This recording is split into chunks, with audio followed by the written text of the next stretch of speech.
Hello, everybody. Welcome to the National Real Estate Post. Frank Ray here. I'm with Ryan Hills. Before we get started, Ryan, I have to make everybody aware of that Liberty Home Equity Solutions. We're doing a webinar on our ongoing webinar series with these guys. They're fantastic. They're the nation's leading reverse mortgage lender.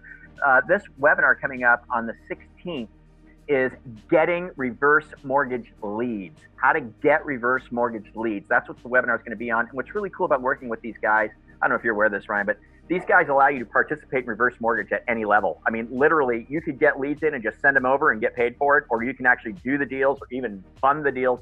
And depending on what level you are with them, determines how much money you make with them. But so cool. If you're looking to find a new thing to originate and add another tool to the toolkit, let's get on this webinar, Liberty Home Equity Solutions, generating reverse mortgage leads, next Thursday. So, and most importantly, a good profitable loan.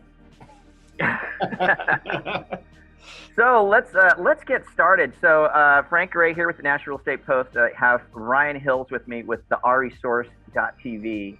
Great friends of ours over here at the National Real Estate Post, and you see them on our website all the time. And we've done shows together and whatnot in the past many times.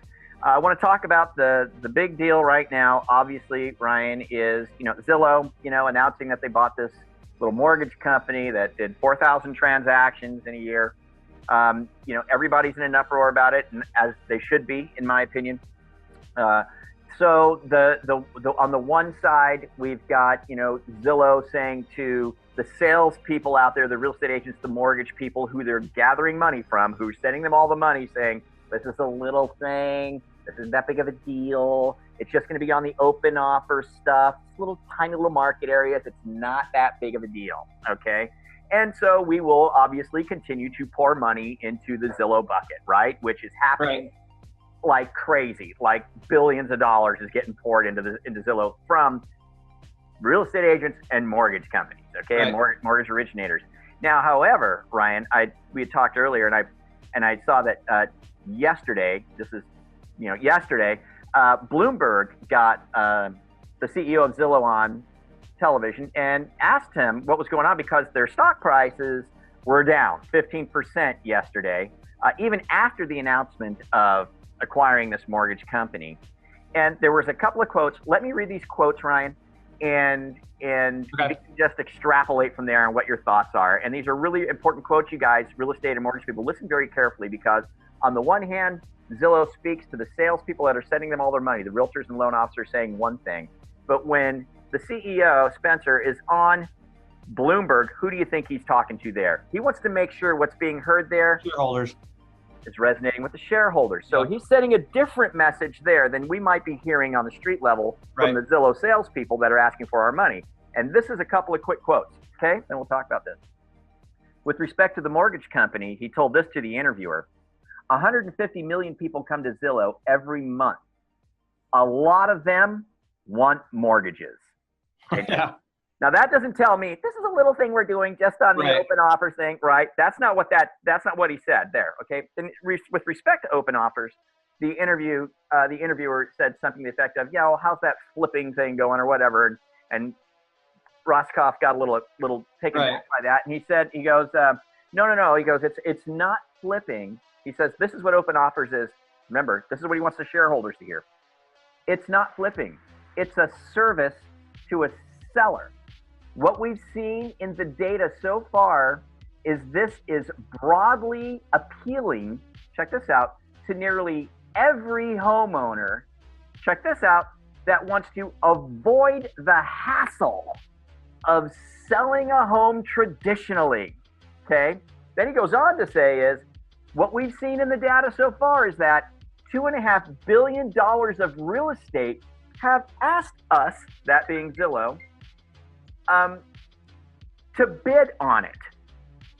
So that doesn't sound to me, Ryan, like this whole maneuver with Zillow is just to kind of, test this little open offers thing, and we're just going to dabble in the mortgage thing a little bit, and we're doing this.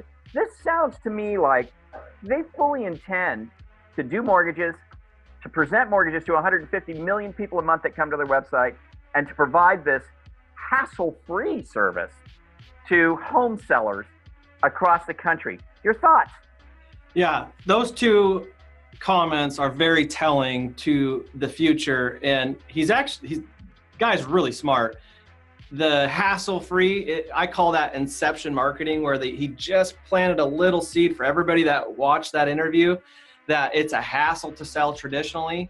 And this is kind of, like you said, if you listen closely, you kind of see the future, in my opinion, for Zillow. I had a third quote that I wrote down that I'll get to, but I have a kind of a long intro into this that'll kind of speak to that and kind of what I feel, is the future for Zillow. But it's so funny to me that as this news came out, everybody, you guys and us, predicted this, right? It seems like everybody that is commenting on all the shows, Barry, Bloomberg, ours, yours, also predicted it, even though my conversations locally with realtors and lenders over the past few years, when I would say, hey, this is funny.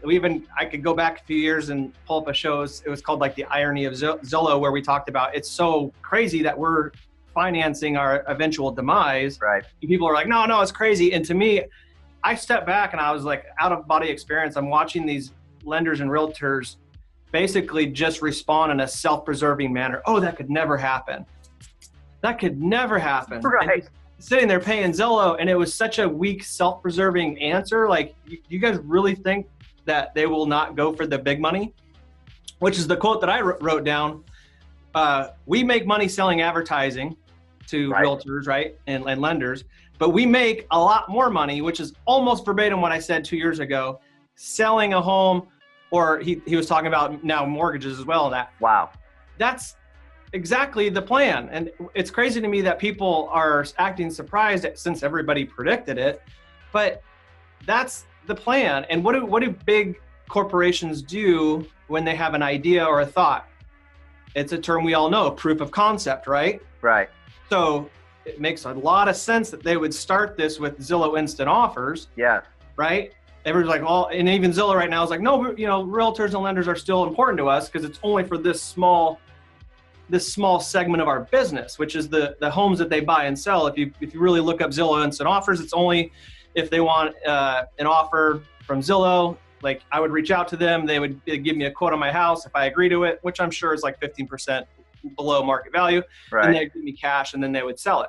To me, that's telegraphing what the future is let's proof concept for both the real estate and lending side on Zillow Instant Offers. We'll work out all the kinks, right? We'll get that done. We'll proof concept. Once that's figured out, boom, we go live. And he telegraphed it. We make more money selling a house or doing a mortgage. Right. Amazons of the world don't chase short money, guys. That's not how they become giants. They don't chase short money. Short money is getting money for leads. They chase the commission. You're crazy if you think that they're just going to stay in business to chase the short money. That's not how the world works. No, not at all. They're proving concept at a small scale, and they'll eventually come for realtors and lenders. We all know that, and I like what Barry said. Like, that's the reality. Right. I agree. Like, can't fight it, can't stop it. So what's the point of worrying about it? We just got to figure out how to adapt, thrive in this new marketplace, which I think, you ever seen like a movie and it's like the New York city skyline, and they start it like in the 30s, and then it changes over time, right? And then like real quickly, and buildings are growing up and going down throughout, the 70 years, and then it stops in 2018 and you see the new, New York City skyline. Sure. That's what's happening in both real estate and lending right now. Buildings and companies are being built up, torn down, and eventually it's going to stop, and the whole skyline is going to look completely different for all of us. Yeah, I tell you, something that you said kind of stood out to me there. A lot of things, but that quote is interesting. It's like, we make more money doing this selling house thing. You know what I mean? And you can bet that was definitely pointed toward the shareholder, right? So in other words, our intentions are that we're going to go for the big money eventually, right? Now, what do you think about this, Brian? I mean, and again, I know the real estate community and the lending community is feeding this beast every single day, thousands and thousands of dollars. I know mortgage companies that are spending $1,000, $2,000, $3,000 a month partnering with real estate agents who are spending the same, right, to get Zillow leads. Okay. And so my question is to you is you've got people and real estate agents who, and especially real estate teams, who pride themselves on being extremely successful in the real estate industry today, right? And these are teams whose success is completely tied to the fact that they spend $10,000 or more 100%. dollars Yep. a month on Zillow, okay? Yep. And they're proud of this because they have the money to spend. And of course, you know, you spend $10,000 a month at Zillow, you're going to get enough deals in there to make it pen, right? It's gonna pen. But my question is what do you think is going to happen? I mean, what do you think happened to those successful, prideful teams, right, who have been sending Zillow tens of thousands of dollars a year, maybe $100,000 a year, when Zillow suddenly says, yeah, we're not doing that anymore. Yeah, we're not going to do that anymore. Yeah, we're just going to go ahead and take this stuff. Then that super prideful, highly successful team suddenly is left with their mouth open, stupefied, and dumbfounded, going, Yep. oh? Yeah. Well, what are we going to do now? Yeah. Right? I mean, I think that all of us need to circle the wagon. I think we need to reevaluate sending these things to Zillow. We've been saying this over and over again. You've been saying it over again. Everybody's been saying it over again. You're sending Zillow all your stuff and giving them all your money so they can build the biggest mortgage and real estate company in the world, right? And then take it all away from you. I mean, Yep. your thoughts? Well, you made a great point about the giant team that is also taking the money. It's almost like acting like a Zillow proxy. Guys, and we have it locally, there's a guy that comes around, won't name names, and he literally goes from town to town, and he does a lot of business right now, but it's like an evil genius plan, because he'll ask the loan officer, hey, it's $5,000 a month, literally, or 10 in some areas, to be a part of my team. Well, he doesn't take that money and just throw it in his pocket, maybe some, but it finances everything he does. He's not good at consumer direct, like you're saying.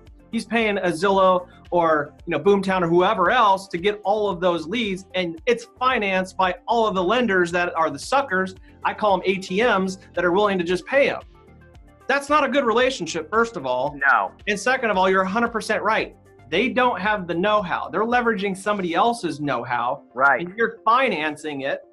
And that's why they're a big team. And you're 100% right. When that goes away, they'll be Kaiser Soze and they'll be gone. Yeah.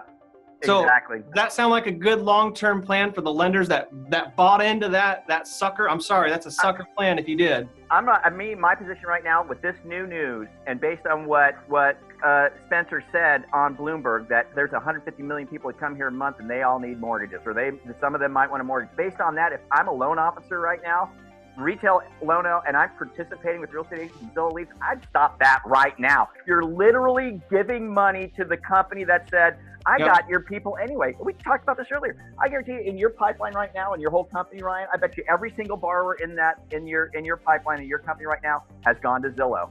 I bet they've all gone there, right? You know what I mean? So why would we fund that? We're running kind of long here. I want to wrap this up. But I wanted to touch base on this. Really opened my eyes a little bit, or gave me a little different perspective on the Gary Keller thing, where Gary recently came out. You guys did a show on it. We've done shows on it. Gary came out saying, look, man, it's all about big data and artificial intelligence. And he's working with this. And really what I see now is he's working with this to preserve his salespeople and preserve his company from the likes of this monster that's coming to take it all away, so that he can offer the same type of tool, the same type of technology, but keep it within his house to keep his salespeople safe. And we had a little difference of opinion on that, you and I, but I think really what he's doing is that it's not so much to keep the commissions intact from what I'm seeing, although that's a great thing. Of course he wants to keep the commission intact, but really I see this more of a, hey, I want to keep the transaction intact. I want to make sure I don't lose the deal entirely by making sure I'm competitive in this big data, artificial intelligence space for my company and my salespeople. I'm kind of feeling like that about him right now. What's your thoughts? Yeah, I mean, nobody likes, if you're a lender, that they're in KW mortgage. But I will say this about Gary Keller. With everything evolving so quickly, like my analogy with the New York City skyline changing, you at least have to admire the fact that he's fighting for his company and the agents that he serves. He's fighting to evolve. There's a lot of other CEOs right now that don't have the know-how, that are literally just withering away and dying and turning into their companies and themselves are just irrelevant. So at least Gary, love him or hate him, I think everybody would love a CEO that would fight that hard to evolve. Especially, it used to be credited to you when you used to say, I've been in business 30 years. Now it's kind of like a hindrance. That Yeah. doesn't really, none of that really translates into lending or doing real estate in 2020. Good point. So that company's been around that long. They have to fight. They have to evolve. And so, you know, maybe his demeanor was off in that Inman interview that we covered, but I do admire that. And I think a lot of people would admire it if they were honest and say, yeah, I wish my CEO was fighting that hard to evolve my entire company. So I had, you know, longevity in this business too. So you at least have to admire that. Whether you agree with how he's doing it, I mean, that's up for debate, but yeah. I think me and Brian, we get misunderstood on what we say too. You know, we don't like the fact that he's doing mortgages because mortgage guys are doing business with those agents. We don't like it. Do we understand it? Totally. I totally get it. You know, it makes total sense to do it. You know, but again, I agree with you 100%. He's smart. He's doing what he needs to do, you know, in his opinion, to try and preserve his company and maintain his people. I mean, that's all that comes to it. Anyway, interesting stuff, man. Dude, you're awesome, bro. Love your. Thanks for having me on, man. You guys got to go to the resource.tv. We'll put a link down below for it. You got to check out Ryan and his show. They do a great job over there. Amazing. Amazing work. Also, down below, I'll put a link for the Bloomberg interview so you guys can watch it. Yeah, it's a good one. I would watch it and then really digest what's being said by Zillow there. And so the next time you break out your credit card to send some money over to them, maybe you'll think twice about it, because make no mistake about it, these guys are out there to get into the mortgage and real estate space in a huge way, not just by you giving them money, them giving you leads. That's not at the top of their. And can you fault them? Let's be honest. No. I would do the same thing if I was running that company, and so would you. Who wouldn't? Like, it hurts. It can hurt us and our friends in the business, but like, I get it. That's what I would do too. Yep, and unfortunately, you know, people are just so connected to that now, where it's like they feel like that's all they can do. You know, they're just going to keep sending money over there, and then eventually just work themselves out of the business. So anyway. Ryan Hills, the resource.tv. Thanks for being on the show, brother. Lovely like family, man. See ya. All right, you guys have a great day. Do us a favor. Leave us your comments down below. Do us a favor. Forward this video. That'd be great. Share it. And subscribe for free if you're meeting us for the first time. We'll catch y'all later here at the National Real Estate Post.